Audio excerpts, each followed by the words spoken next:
It's like riding a bullet. We look at an aircraft that breaks all the rules, and the Air Force that came before the Wright brothers, and yes, it really worked. The flying car flies.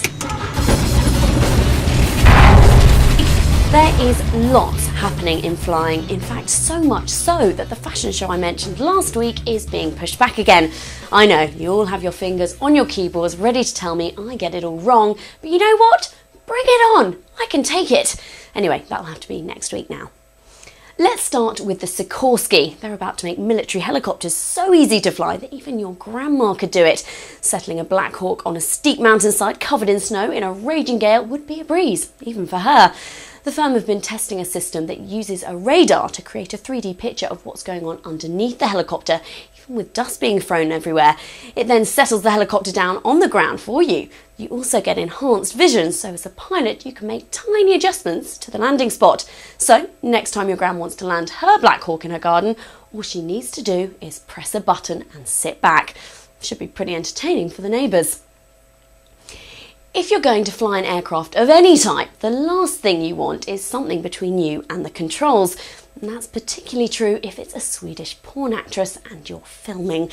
The FAA felt the case, which I should point out at this stage is only alleged to have happened in the helicopter over San Diego, would indicate that the pilot was obstructed from the controls.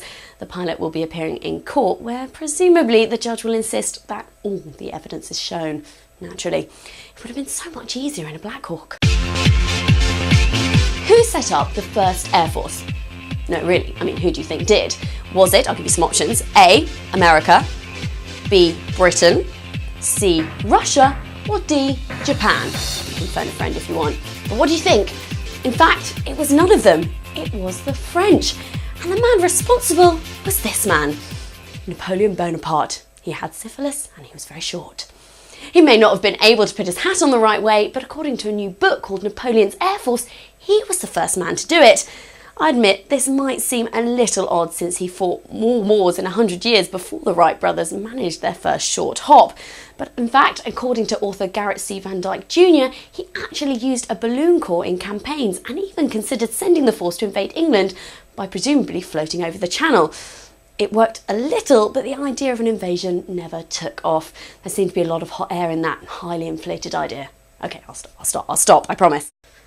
Eurocrats, that's bureaucrats in Europe if you didn't know, think flying is different in different places.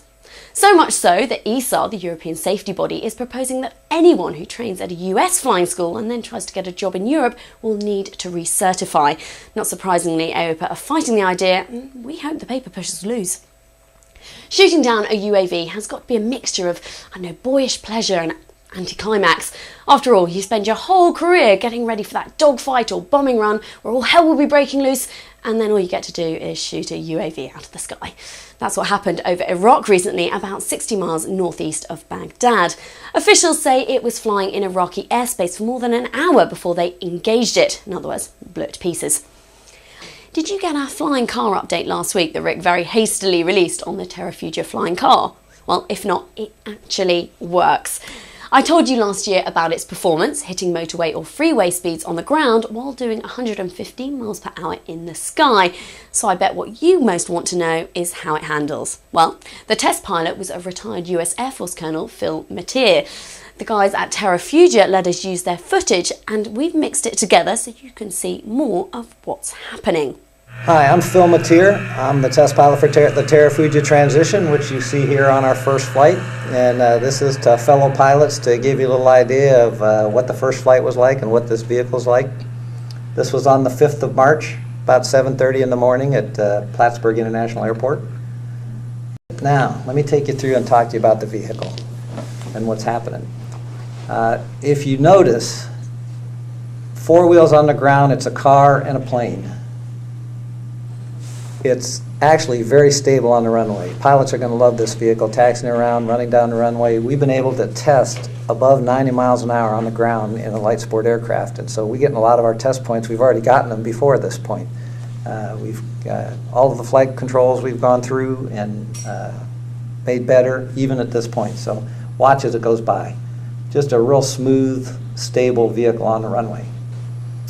Now, those of you who know about canard airplanes are expecting an aggressive rotation. And we were aware of that being a possibility, but you're going to see that doesn't happen. There it comes up smoothly in the air, and actually I'm able to correct it very quickly. I'm expecting it, so this flight, this was a runway flight. That was our test plan, was intentionally to keep it within the runway environment, so it's just to make a smooth transition to land again. And as you can see, the notable part of this is just how smooth everything is. Just watch, I'll run it at full speed. I am making aileron inputs there. Everything is so smooth and so controlled straight down the runway that everybody's asking me, well, do you even use the ailerons? Stability is always a question on your first flight. It was just rock solid. The controls were responded just like any normal airplane. In fact, I made the comment that it was remarkable for being unremarkable. It just flew like a really nice airplane. The touchdown with 2,000 feet remaining, and came to a halt in another 500 feet, having car brakes. Landing roll after touchdown is not a big issue. One of the things about this airplane that I think is going to be a really good feature, and we'll prove it more in the future flights, is being able to land above stall speed. Because it's a car configuration, the wheels are behind the center of gravity, so once they touch down, the airplane is going to smoothly come down to the car position, and it won't rotate. The rotation speed is 25 knots above stall speed, so as long as we are on the ground below rotation speed, we're in the car mode again, and you saw how stable it was. So those kind of landings, fly-on landings above stall speed, very controlled and very stable, I think people are going to really like landing this airplane. That's all we have for footage so far, but we hope to see a lot more coming from them in the future. I can't remember if I mentioned this, but Mooney have done it again, setting what they claim is a new world speed record for the Acclaim Type S. It was flown from Minneapolis to New Orleans at an average speed of 333 knots. That's 380 miles per hour or 616 kilometers per hour. The whole journey of just over 1,000 miles took just 2 hours and 43 minutes, thanks to a tailwind that added another 25 knots. Oh, and he was flying at 25,000 feet. That may not sound fast if you consider aircraft generally, but this was done with just one prop engine. We were browsing through YouTube the other night and came across this. It really conjured up the feeling of flying at night, so here's a quick clip. It was filmed in a PA-28, so very similar to the one Rick flew, but this was at Tallinn Airport in Estonia. A great way to beat the rush hour traffic on your way home from work. Check out Avia Films production on YouTube, or just have a look on our blog at our website where we've embedded the whole thing and all the links. By the way, we said it last year, but we're going to be introducing some member-only benefits soon on the website. It'll still be completely free, but if you want to know all about it, just sign up to our weekly email on the website and we'll give you the details as they arrive. There used to be a rule. If you wanted to travel fast in life, you had to buy an aeroplane, and an expensive one at that. Once you filled up its tank, you could hope to get around 100 knots, or 115 miles per hour, roughly. Then, obviously, you would upgrade, pay a huge amount more, and get something that would give another 20 or 30 knots. But because the airframe and engine weren't always the most efficient, you also had to sell your house to pay for each trip. Those were the rules, because the rules have changed. It may look like a tiny light sport aircraft, but let me give you some figures. Now this thing will cruise at 147 knots. That's a staggering 170 miles per hour, not on full throttle, but just cruising along at 3/4 of the throttle.